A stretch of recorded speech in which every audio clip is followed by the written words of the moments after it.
Hi குட்டீஸ், என்ன கதை கேட்க தயாராக இருக்கீங்களா? ஒரு காலத்தில் ஒரு அரசன் இருந்தான். அந்த அரசனுக்கு வயசாகிக்கிட்டே இருந்துச்சு. தலைமுடியெல்லாம் கொட்டி வழுக்கையும் அதிகமாகிக்கிட்டே இருந்துச்சு.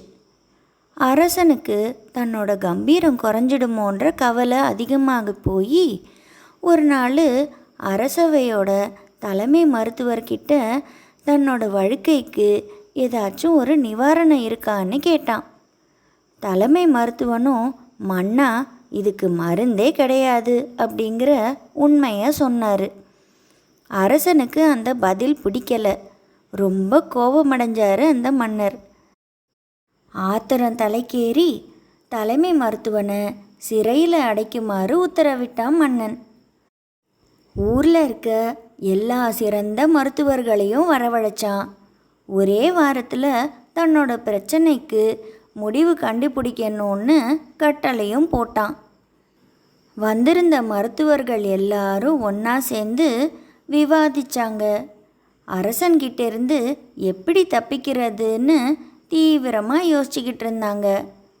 அப்போது அவங்களில் இருந்த ஒரு துடிப்பான இளைஞன் ஒருத்தன் பிரச்சனைக்கு தங்கிட்ட தீர்வு இருக்கிறதா சொன்னான். அந்த கூட்டத்தில் இருந்த நல்ல அனுபவம் வாய்ந்த வயசான மருத்துவர்கள் எல்லாம் அவனை பார்த்து சிரித்தாங்க.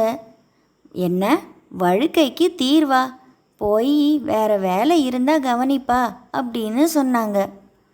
நாள் போக போக அவங்களுக்கு மன்னர்கிட்டேருந்து தப்பிக்கிற வழியே தெரியலை. இந்த நிலைமையில் அரசனை சந்தித்தா கண்டிப்பாக தலைமை மருத்துவனுக்கு நேர்ந்த கதி தான் தங்களுக்கும் நடக்கும்னு எல்லாருக்கும் புரிஞ்சுது. மருத்துவர்கள் எல்லாரும் கதி கலங்கி கொண்டிருந்தாங்க. அப்போது அந்த இளைய மருத்துவன் மறுபடியும் வந்து என்னை நம்புனா நம்ம எல்லாருக்கும் விடிவு கால நிச்சயம்னு சொன்னான். வேறு வழி இல்லாமல் எல்லாரும் அவன் வழியிலேயே போகிறதுக்கு ஒத்துக்கிட்டாங்க. அவனும் மருந்தை நேரடியாக அரசன்கிட்ட தான் தருவேன்னு கண்டிப்பாக சொல்லிட்டான். அடுத்த நாள் சபை கூடிச்சு. மருத்துவர்கள்லாம் அந்த இளைய மருத்துவனை கூட்டிக்கிட்டு அரசவைக்கு வந்தாங்க. அவன் அரசன்கிட்ட ஒரு குடுவையை கொடுத்தான். மன்னா, இதில் இருக்க மருந்தை தினமும் தலையில் தேய்ச்சிக்கிட்டே வந்தீங்கன்னா ஒரே மாதத்தில் முடி கொட்டுறது நின்று போகும். 2 மாதத்தில் முடி இல்லாத இடத்துலலாம் முடி வளர ஆரம்பிக்கும்.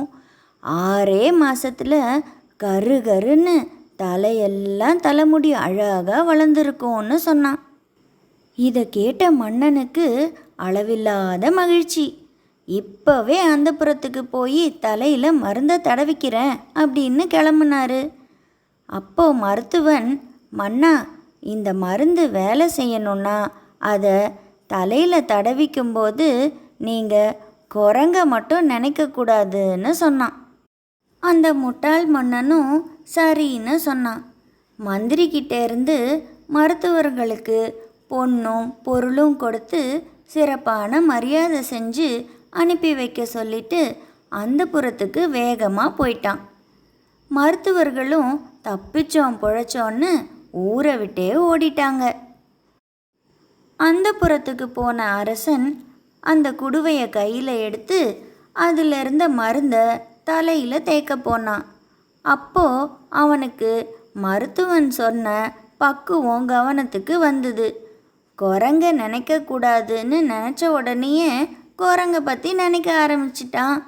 என்ன முயற்சி செஞ்சும் அவனோட நினைவிலிருந்து குரங்க அகற்றவே முடியலை. மன்னனுக்கு மருத்துவனோட தந்திரம் புரியலை. கொஞ்ச நேரம் கழித்து முயற்சி செஞ்சு பார்ப்போன்னு வேறு வேலையில் ஈடுபட்டான். ஆனால் ஒவ்வொரு முறை அவன் மருந்தை கையில் எடுத்த போதும் மருத்துவனோட அறிவுரை மனசில் தோணி அவனுக்கு குரங்கு பற்றின யோசனை வந்துக்கிட்டே இருந்துச்சு. பல நாட்கள் திரும்ப திரும்ப முயற்சி செஞ்சுட்டு இந்த சிரமத்துக்கு பேசாமல் வழுக்கையாகவே இருந்துடலான்னு முடிவுக்கு வந்தான் மன்னன். வாய் விட்டு சிரித்தால் நோய் விட்டு போகும்னு சொல்லுவாங்க. இதுபோல் நல்ல நகைச்சுவை கதைகளை கேட்டு மனசு விட்டு சிரித்து எப்போவும் வாழ்க்கையில் சந்தோஷமாயிருங்க. இந்த கதை உங்களுக்கு பிடிச்சிருந்ததுன்னா இந்த வீடியோவை லைக் பண்ணுங்கள், உங்கள் ஃப்ரெண்ட்ஸோட ஷேர் பண்ணுங்கள். மறக்காமல் நிலா கதைகளுக்கு சப்ஸ்கிரைப் பண்ணுங்கள். Good night and sweet dreams.